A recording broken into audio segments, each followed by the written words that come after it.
ایک آدمی عشاء کی نماز کے بعد بیوی کے پاس گھر آیا۔ اس نے دیکھا کہ بچے سو گئے ہیں۔ اس نے بیوی سے پوچھا، کیا بچوں نے نماز پڑھی؟ بیوی نے کہا، میرے پاس کھانا نہیں تھا، میں نے ان کو تھپک تھپک کر سلا دیا، اس لیے انہوں نے نماز نہیں پڑھی۔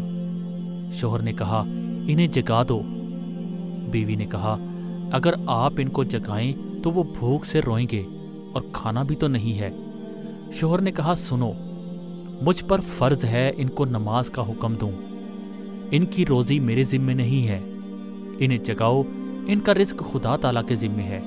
اور خدا تعالیٰ فرماتا ہے، سورۃ طٰہٰ آیت 132، ماں نے اندر آ کر سب بچوں کو جگایا، اور جب وہ نماز سے فارغ ہوئے ہی تھے تو باہر دروازے پر دستک ہوئی۔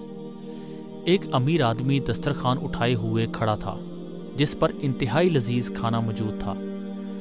وہ شخص بولا، اسے اپنے گھر والوں کے پاس لے جاؤ۔ خاوند نے کہا، اتنی رات گئے کھانا لائے ہو، کیا وجہ ہے؟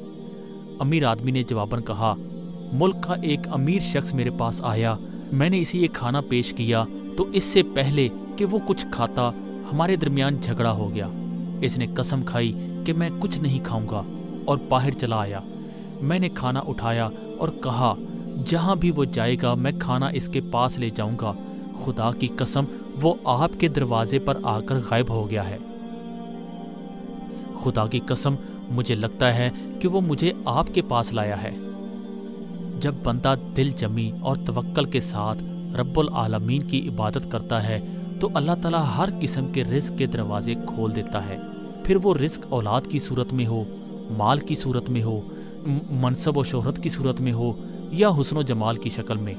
بس اللہ تعالیٰ پر توکل کریں، اسی کی عبادت کریں، باقی رزق کے معاملات اسی پر چھوڑ دیں۔ نماز ادا کریں اس سے پہلے کہ آپ کی نماز ادا ہو جائے۔